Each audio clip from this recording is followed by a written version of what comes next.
ಮೊನ್ನೆ ದೆಹಲಿಯಲ್ಲಿ ನಡೆದಂತಹ ಒಂದು ಪ್ರತಿಭಟನೆ ಸಂದರ್ಭದಲ್ಲಿ ಆದಂತಹ ಹಿಂಸೆಗೆ ಯಾರು ಅದರ ಹೊಣೆಯನ್ನು ಹೊರುತ್ತಾರೆ ಅಂತ ಕೇಂದ್ರ ಗೃಹ ಸಚಿವ ಅಮಿತ್ ಶಾಗೆ ರಾಹುಲ್ ಗಾಂಧಿ ಪತ್ರವನ್ನು ಬರೆದಿದ್ದಾರೆ.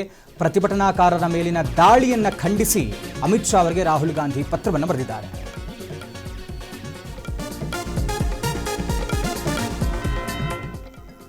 ವಿದ್ಯಾರ್ಥಿಗಳ ಮೇಲಿನ ದಾಳಿಯ ಹೊಣೆ ಹೊರಲು ಕೇಂದ್ರಕ್ಕೆ ರಾಹುಲ್ ಗಾಂಧಿ ಅವರು ಒತ್ತಾಯವನ್ನು ಮಾಡಿದ್ದಾರೆ. ಪೆಲೆಟ್ ಗನ್ ಪ್ರಯೋಗಿಸಲು ಅನುಮತಿಯನ್ನು ಕೊಟ್ಟಿದ್ಯಾರು ಅಂತ ರಾಹುಲ್ ಗಾಂಧಿ ಅವರು ಪ್ರಶ್ನೆಯನ್ನು ಮಾಡಿದ್ದಾರೆ. ಜನ ಗಾಯಗೊಂಡಿದ್ದಾರೆ, ವಿದ್ಯಾರ್ಥಿನಿಯರ ಮೇಲೆ ಹಲ್ಲೆ ನಡೆಸಲಾಗಿದೆ, ವಿದ್ಯಾರ್ಥಿಗಳು ಅನ್ನುವಂಥದ್ದನ್ನು ಕೂಡ ನೋಡಿಲ್ಲ. ಹೀಗಾಗಿ ಇದರ ಹೊಣೆಯನ್ನ ಯಾರು ಹೊರತಾರೆ?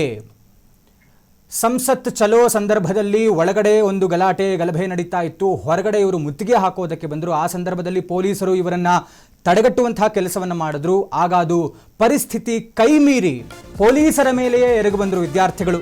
ಜನ ಗಾಯಗೊಂಡಿದ್ದಾರೆ, ವಿದ್ಯಾರ್ಥಿನಿಯರ ಮೇಲೆ ಹಲ್ಲೆ ನಡೆಸಲಾಗಿದೆ, ವಿದ್ಯಾರ್ಥಿನಿಯರ ಖಾಸಗಿ ಅಂಗವನ್ನು ಗುರಿಯಾಗಿಸಿಕೊಂಡು ಹಲ್ಲೆ ನಡೆಸಲಾಗಿದೆ.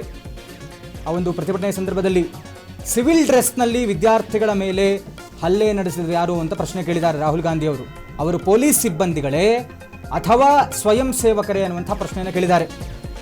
ಇಂಥವರನ್ನ ಆ ಜಾಗದಲ್ಲಿ ನಿಯೋಜನೆ ಮಾಡೋದಕ್ಕೆ ನಿಮಗೆ ಪರ್ಮಿಷನ್ ಕೊಟ್ಟಿದ್ಯಾರು ಅಂತ ಪ್ರಶ್ನೆ ಕೇಳಿದ್ದಾರೆ. ಅಮಿತ್ ಶಾಗೆ ಬರೆದಂತಹ ಪತ್ರದಲ್ಲಿ ರಾಹುಲ್ ಗಾಂಧಿ ಪ್ರಶ್ನೆಗಳ ಸುರಿಮಳೆಯನ್ನು ಕೇಳಿದ್ದಾರೆ. ಅಮಿತ್ ಶಾ ಅವರಿಗೆ ಪತ್ರ ಬರೆದಿದ್ದಾರೆ ರಾಹುಲ್ ಗಾಂಧಿ ಅವರು. ಇದರ ಹೊಣೆಯನ್ನು ಹೊರೋರು ಯಾರು ಅನ್ನುವಂಥ ಪ್ರಶ್ನೆ. ಯಾಕೆ ಅಂತ ಹೇಳಿದ್ರೆ ಹಿಗ್ಗಾಮುಗ್ಗ ಯಾರನ್ನೂ ಕೂಡ ನೋಡಲಿಲ್ಲ ಅವರು ವಿದ್ಯಾರ್ಥಿನಿಯರು ಅಂತ. ಅವರ ಮೇಲೆ ಗನ್ ಪ್ರಯೋಗ ಮಾಡಿದ್ರು. ಸಿವಿಲ್ ಡ್ರೆಸ್ನಲ್ಲಿ ಪೊಲೀಸರೇ ಹೌದೋ ಅಲ್ವಾ ಅಂತ ಪ್ರಶ್ನೆ ಕೇಳಿದ್ದಾರೆ ರಾಹುಲ್ ಗಾಂಧಿ ಅವರು. ಒಂದಷ್ಟು ಮಾರ್ಷಲ್ಗಳ ಡ್ರೆಸ್ನಲ್ಲಿ ಬಂದು ಅವರ ಮೇಲೆ ಹೊಡೆಯಲಾಯಿತು, ಪ್ರೈವೇಟ್ ಪಾರ್ಟ್ಗಳಿಗೂ ಕೂಡ ಹೊಡೆಯಲಾಯಿತು. ಅವರು ನಿಜವಾಗಿಯೂ ಪೊಲೀಸ್ ಸಿಬ್ಬಂದಿಗಳ ಅಥವಾ ಸ್ವಯಂ ಸೇವಕರ? ಇವರನ್ನ ಹೆಚ್ಚುವರಿಯಾಗಿ ನಿಯೋಜನೆ ಮಾಡೋದಕ್ಕೆ ಆ ಒಂದು ಭಾಗದಲ್ಲಿ ನಿಮಗೆ ಪರ್ಮಿಷನ್ ಕೊಟ್ಟಿದ್ಯಾರು? ಇದಕ್ಕೆ ಅನುಮತಿ ಇದೆಯಾ? ಅನುಮತಿ ತಗೊಂಡಿದ್ರಾ? ಯಾರಿಂದ ತಗೊಂಡಿದ್ರಿ? ಅವರನ್ನು ನಿಯೋಜನೆ ಮಾಡಿ ಈ ಮಟ್ಟಕ್ಕೆ ವಿದ್ಯಾರ್ಥಿಗಳ ಮೇಲೆ ಹಲ್ಲೆ ಮಾಡಿದ್ಯಾಕೆ? ಈಗ ಹಲ್ಲೆ ಮಾಡಿದ್ದೀರಲ್ಲ, ಯಾರು ಇದರ ಹೊಣೆಯನ್ನು ಹೊರ್ತಾರೆ? ಗಂಭೀರವಾದಂತಹ ಗಾಯಗಳಾಗಿವೆ, ಅವರನ್ನು ಆಸ್ಪತ್ರೆಗೆ ದಾಖಲಿಸಲಾಗಿದೆ. ಅವರು ತಮ್ಮ ಹಕ್ಕನ್ನು ಕೇಳೋದಕ್ಕೆ ಬೀದಿಗಿಳಿದ್ರು.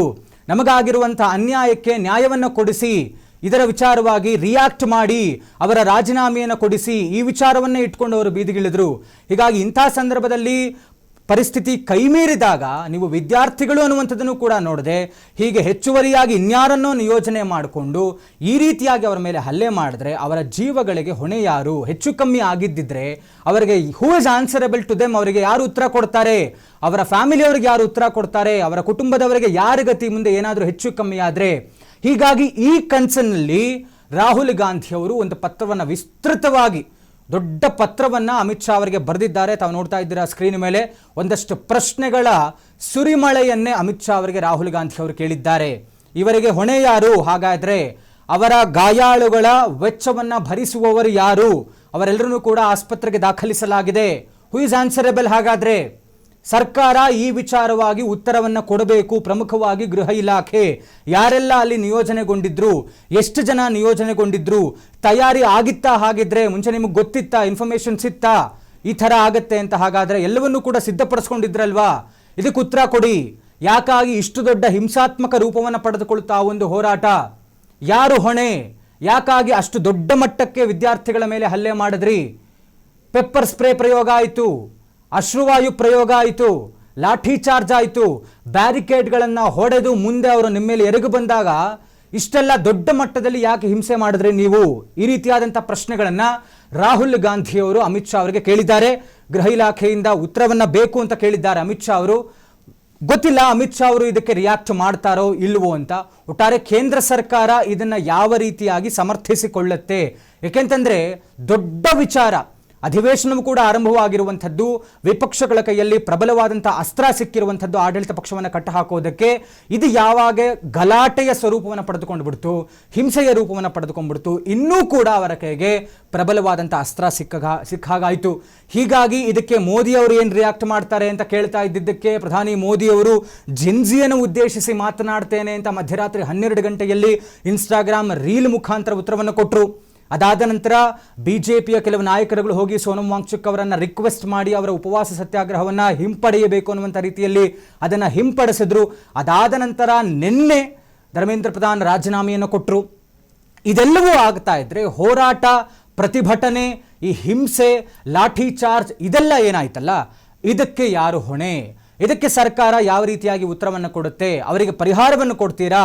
ಅಥವಾ ಅಗೇನ್ ಸಿಜೆಪಿಯ ಡಿಮ್ಯಾಂಡ್ ಪ್ರಕಾರ ಸಿಜೆಪಿ ಅವರು ಕೇಳ್ತಾ ಇರುವಂತಹ ಮೂರನೇ ಬೇಡಿಕೆ ಏನು ಅಂತ ಹೇಳಿದ್ರೆ, ಏನಿ ಪ್ರತಿಭಟನೆಯಲ್ಲಿ ಭಾಗಿಯಾದಂಥವರು, ಈ ಒಂದು ಹಿಂಸೆ ಏನಾಯ್ತಲ್ಲ, ಲಾಠಿ ಚಾರ್ಜ್, ಅಶ್ರುವಾಯು ಪ್ರಯೋಗ, ಈ ಸಂದರ್ಭದಲ್ಲಿ ಭಾಗಿಯಾದಂಥ ಯಾರ ಮೇಲೂ ಕೂಡ ಯಾವುದೇ ಥರದ ಕೇಸ್ ಆಗಬಾರದು ಅಂತ ಸಿಜೆಪಿ ಅವರ ಮೂರನೇ ಪ್ರಮುಖವಾದಂಥ ಬೇಡಿಕೆ ಇರುವಂಥದ್ದು. ಇನ್ಫ್ಯಾಕ್ಟ್ ನಿನ್ನೆ ಧರ್ಮೇಂದ್ರ ಪ್ರಧಾನ್ ಅವರ ರಾಜೀನಾಮೆಯ ನಂತರದಲ್ಲಿ ಸಿಜೆಪಿಯ ಸೋಷಿಯಲ್ ಮೀಡಿಯಾದಲ್ಲಿ ಒಂದು ಪೋಸ್ಟ್ ಬರುತ್ತೆ, ಟೆಲ್ಲಿಂಗ್ ಮೊದಲನೆಯದ್ದು ಧರ್ಮೇಂದ್ರ ಪ್ರಧಾನ್ ಅವರ ರಾಜೀನಾಮೆಗೆ ಟಿಕ್ ಮಾರ್ಕ್ ಹಾಕಿದ್ದಾರೆ, ಇನ್ನುಳಿದಿರುವಂತಹ 2 ಬೇಡಿಕೆಗಳನ್ನು ಪರ್ಟಿಕ್ಯುಲರ್ಲಿ ಮೆನ್ಷನ್ ಮಾಡಿ, ಅಂದರೆ ಈ ನೀಟ್ ಅಕ್ರಮ ಆದಂಥ ನಂತರ ಆಘಾತಕ್ಕೊಳಗಾದಂತಹ ವಿದ್ಯಾರ್ಥಿಗಳೇನಿದ್ದರು, ಅವರುಗಳು ಏನು ಆತ್ಮಹತ್ಯೆ ಮಾಡಿಕೊಂಡ್ರು ಮನನೊಂದು, ಆ ವಿದ್ಯಾರ್ಥಿಗಳ ಕುಟುಂಬಕ್ಕೆ ಪರಿಹಾರ ಧನವಾಗಿ 1 ಕೋಟಿಯನ್ನು ಕೊಡಬೇಕು ಅನ್ನುವಂಥದ್ದು ಅವರ 2ನೇ ಬೇಡಿಕೆಗೆ ಪೆಂಡಿಂಗ್ ಅಂತ ಹಾಕೊಂಡಿದ್ದಾರೆ.